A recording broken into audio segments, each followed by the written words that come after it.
1994년 2월 19일 밤 미국 캘리포니아 리버사이드 종합병원 응급실에서 한 여성 환자가 실려온 지 불과 30분 만에 27명의 의료진이 쓰러졌습니다. 응급실은 긴급 폐쇄되었고 환자의 혈액은 독극물로 취급되었습니다. 시신은 이중 밀봉된 채 격리되어야 했습니다. 이것은 영화가 아닙니다. 실제로 일어난 일입니다. 1994년 2월 19일 저녁 8시 15분 글로리아 세실리아 라미레즈 31세 여성이 심각한 호흡곤란과 극심한 혼란 증세로 응급실에 실려왔습니다. 그녀는 자궁경 부암 말기 환자였고 상태는 급격히 악화되고 있었습니다. 심박수는 불규칙했고 혈압은 위험 수준으로 떨어지고 있었습니다. 의료진은 즉시 소생술을 시작했습니다. 간호사들이 옷을 벗기고 제세동기를 준비했습니다. 그리고 바로 그때 이상한 일이 시작되었습니다. 간호사 수전 케인이 글로리아의 팔에서 혈액을 채취하던 순간 주사기 안의 혈액에서 강한 암모니아 냄새가 났습니다. 더 기묘한 것은 혈액 속에 미세한 결정체 같은 것들이 떠다니고 있었다는 것입니다. 수전은 이상함을 느끼고 동료 간호사 줄리 고르친스키에게 주사기를 건넸습니다.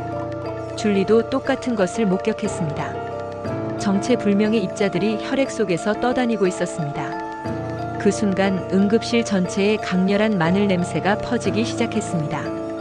환자의 피부에서는 기름진 막이 형성되고 있었습니다. 공기가 무거워졌습니다. 숨을 쉴 때마다 목구멍이 타는 것 같았습니다.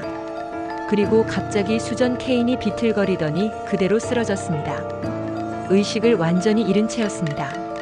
의료진들이 그녀를 부축해 밖으로 옮기려는 순간 줄리 고르친스키가 심한 구토를 하며 기절했습니다.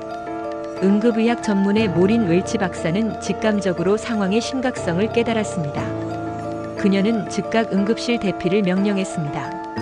하지만 명령을 내린 직후 웰치 박사 자신도 무릎에 힘이 풀리며 다리에 심한 마비 증상을 느꼈습니다.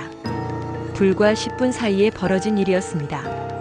병원은 즉시 재난 프로토콜을 가동했습니다. 응급실은 긴급 폐쇄되었고 모든 환자와 직원들이 주차장으로 대피했습니다.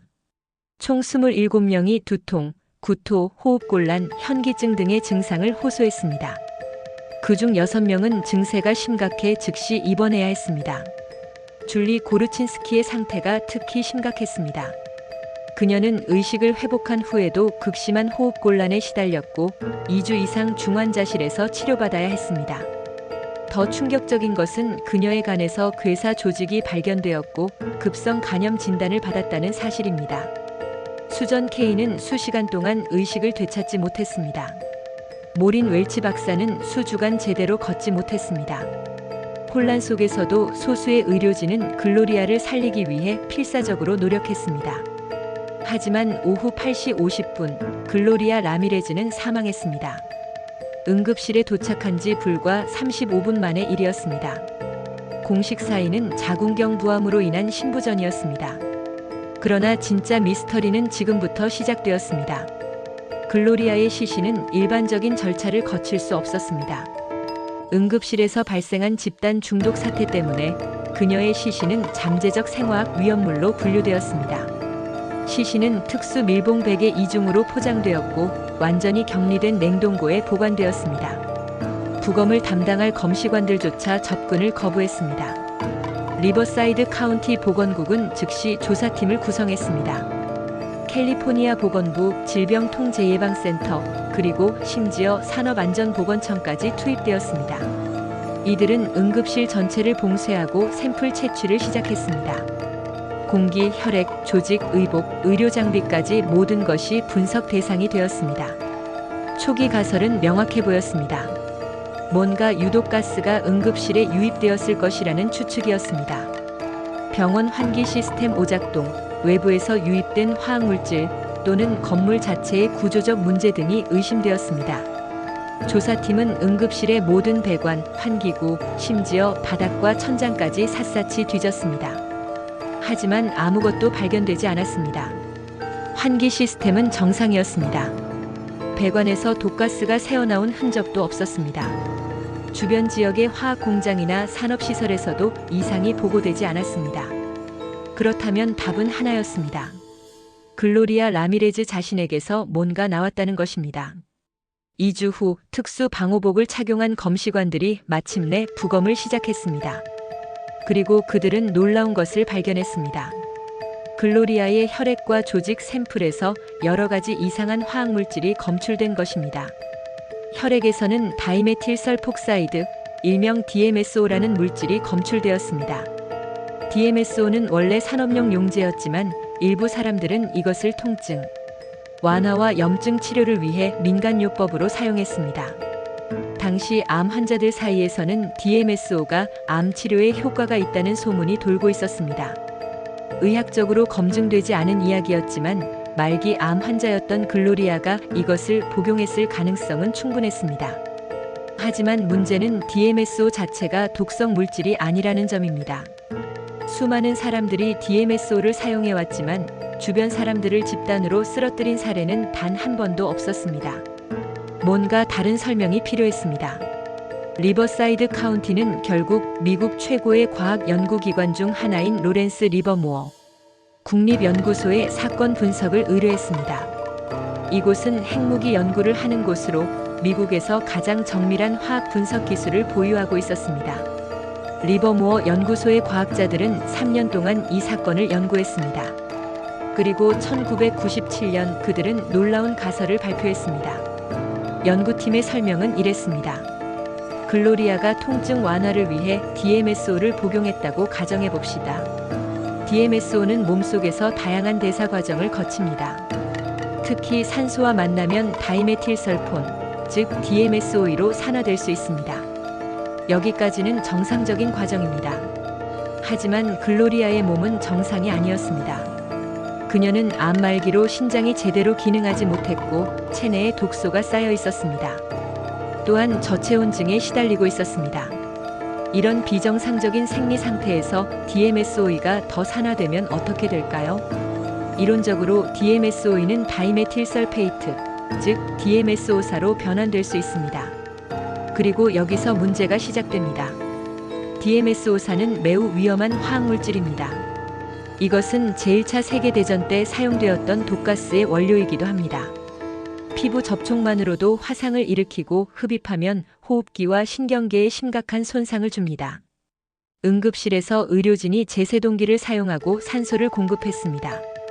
이 과정에서 전기 충격과 고농도, 산소가 글로리아의 혈액에 있던 DMSO를 DMSO사로 급격히 변환시켰을 수 있습니다.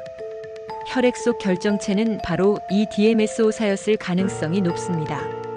그리고 제세동 과정에서 발생한 열과 압력으로 DMSO사가 기화되면서 독가스를 방출했고 이것이 의료진을 쓰러뜨렸다는 것입니다. 혈액에서 나온 암모니아 냄새, 마늘 냄새, 기름진 피부, 그리고 공기 중으로 퍼진 독성 가스.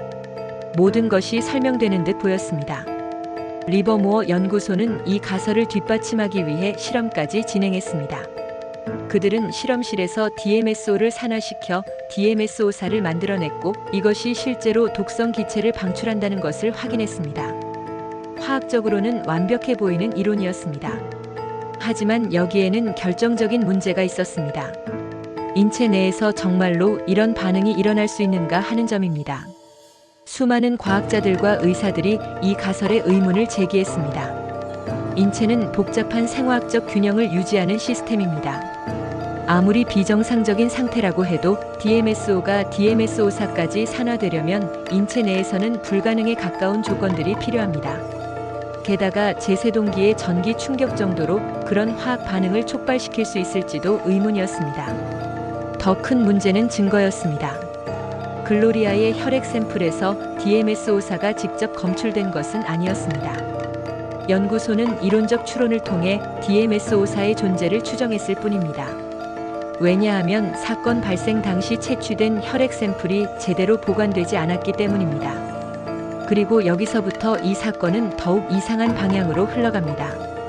사건을 조사하던 리버사이드 카운티 검시관실의 수사관이 사건 발생 한 달 후 의문사했습니다. 공식적으로는 자살로 발표되었지만 유족들은 이를 믿지 않았습니다. 그는 사건 조사에 깊이 관여하고 있었고 무언가 중요한 단서를 발견했을 가능성이 있었습니다. 글로리아의 시신에서도 이상한 일들이 벌어졌습니다. 부검 과정에서 시신의 일부가 설명할 수 없는 방식으로 심하게 부패해 있었습니다. 더 기묘한 것은 심장이 사라졌다는 것입니다. 공식 기록에는 심장이 분석을 위해 따로 보관되었다가 분실되었다고 나와 있습니다. 하지만 어떻게 사건의 핵심 증거인 장기가 그냥 분실될 수 있을까요? 가장 중요한 증거였던 혈액 샘플도 대부분 실수로 폐기되었다고 합니다.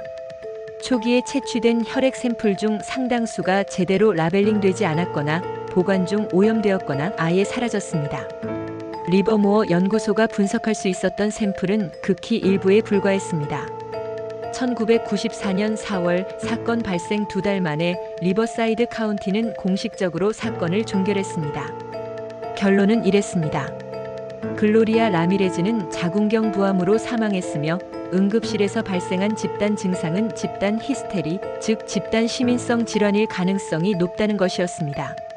집단 시민성 질환이란 실제 물리적 원인 없이 심리적 요인으로 여러 사람이 동시에 비슷한 증상을 경험하는 현상을 말합니다. 스트레스가 극심한 상황에서 한두 사람이 쓰러지는 것을 본 다른 사람들이 심리적 압박으로 비슷한 증상을 느낀다는 설명입니다. 하지만 이 설명은 너무나 많은 의문을 남깁니다. 줄리 고르친스키 간호사의 간 괴사는 어떻게 설명할 것입니까? 시민성 질환으로 장기 손상이 일어날 수 있습니까? 혈액 속의 결정체는 무엇이었습니까? 암모니아와 마늘 냄새는 집단 환각이었습니까? 글로리아의 가족들은 이 결론을 받아들이지 않았습니다. 그들은 병원 측에 과실이 있었다고 주장했습니다. 그들이 제시한 이론은 이것이었습니다. 병원 배수 시스템에서 유해가스가 역류했고 이것이 응급실로 유입되어 참사가 발생했다는 것입니다. 병원 측이 이 사실을 은폐하기 위해 글로리아를 희생양으로 만들었다는 주장이었습니다. 가족들은 병원을 상대로 소송을 제기했습니다. 하지만 증거 부족으로 패소했습니다. 병원 시설에서 어떤 문제도 발견되지 않았고 환기 시스템도 정상이었습니다. 배수구에서 독가스가 나왔다는 물리적 증거는 어디에도 없었습니다. 30년이 지난 지금 이 사건은 여전히 미해결로 남아 있습니다. 과학계에서는 크게 세 가지 이론이 제시되고 있습니다. 첫 번째는 리버모어 연구소의 DMSO 산화 이론입니다. 가장 과학적으로 정교한 이론이지만 인체 내에서 그런 반응이 실제로 일어날 수 있다는 직접적인 증거는 없습니다. 두 번째는 외부 오염 이론입니다. 병원 시설, 의료 장비 또는 글로리아가 접촉한 다른 화학물질이 원인이었다는 주장입니다. 하지만 철저한 조사에도 불구하고 그런 물질은 발견되지 않았습니다. 세 번째는 집단 시민성 질환 이론입니다. 공식 결론이기도 한 이 이론은 가장 많은 비판을 받고 있습니다. 실제 신체 손상을 설명할 수 없기 때문입니다. 일부 연구자들은 네 번째 가능성을 제시합니다. 우리가 아직 이해하지 못하는 드물고 복잡한 생화학적 반응이 글로리아의 몸에서 일어났을 가능성입니다. 암 말기, 신부전, 저체온증, 그리고 우리가 알지 못하는 약물이나 물질들의 상호작용이 전례 없는 화학 반응을 만들어냈을 수도 있다는 것입니다. 흥미로운 점은 이것이 완전히 고립된 사건이 아니라는 것입니다. 의료계에는 소위 인간 자연 발화, 현, 이상한 채취, 설명할 수 없는 독성 반응 등 극히 드물지만 유사한 사례들이 보고되어 왔습니다. 인체의 생화학은 여전히 우리가 완전히 이해하지 못하는 영역입니다. 글로리아 라미레즈는 평범한 여성이었습니다. 암과 싸우던 31세의 어머니였습니다. 그녀는 살고 싶었고 그래서 응급실에 실려왔습니다. 하지만 그녀의 죽음은 그녀를 살리려던 사람들까지 위험에 빠뜨렸습니다. 30분 동안 응급실에 있었던 한 여인, 27명을 쓰러뜨린 그녀의 혈액. 원인은 지금까지도 명확히 밝혀지지 않았습니다. 우리는 그녀를 독극물 여인이라고 부릅니다. 하지만 그녀는 피해자였을까요? 아니면 무언가 다른 것이었을까요? 이 질문에 대한 답은 아직 없습니다. 그리고 어쩌면 영원히 알 수 없을지도 모릅니다. 글로리아 라미레즈 사건은 현대 의학과 과학이 여전히 설명할 수 없는 현상들이 존재한다는 것을 보여줍니다. 때로는 가장 평범한 장소에서 가장 예상치 못한 방식으로 우리의 이해를 뛰어넘는 일들이 일어납니다. 1994년 2월 19일 밤 리버사이드 종합병원 응급실에서 무슨 일이 벌어진 것일까요? 우리는 여전히 모릅니다. 그리고 그것이 이 사건을 더욱 섬뜩하게 만듭니다.